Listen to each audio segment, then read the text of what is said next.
I was always known as the weird girl, the one with no friends, strict parents, and strange habits. I was an outcast in part because I ate hot sauce sandwiches and sleepwalked. School days were long and torturous. There was nothing good about middle school. The worst part was definitely the ridicule from the popular crowd. They roamed the school in a pack, infecting others with their hatred and prejudice. I tried to avoid them, but they always tracked me down. They could have been bloodhounds. As fate would have it, one school day I met a new girl, Ella. The best part about her was that she had no clique, yet. All the groups were vying for her attention. She was everything the popular crowd wanted, outgoing and fashionable. Ella was relatively good at sports, which left the jocks clamoring for her attention. She was also apparently rather intelligent, so the nerds stared longingly at her, hoping that the force would bring her to their side.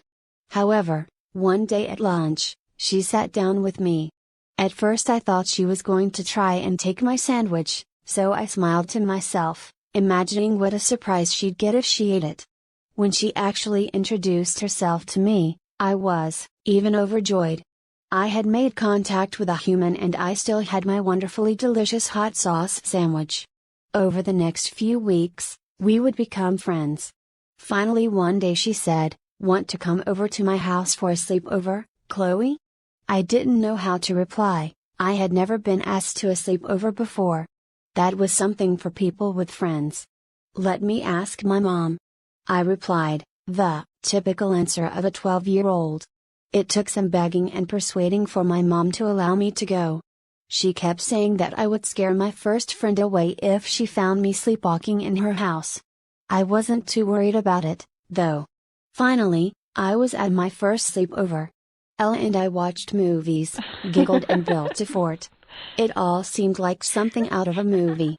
Around 2 in the morning, we had the bright idea to film a vlog entry. Sitting on our makeshift beds, we chattered away at the camera until we slowly dozed off into a land of sleep. When we arose the next morning, we realized we had left the camera on all night, filling up its memory.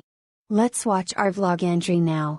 exclaimed Ella, still a bit groggy.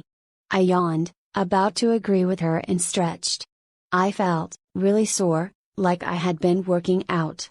Suddenly I realized that I must have sleepwalked during the night. That was the cause of my soreness. No, actually,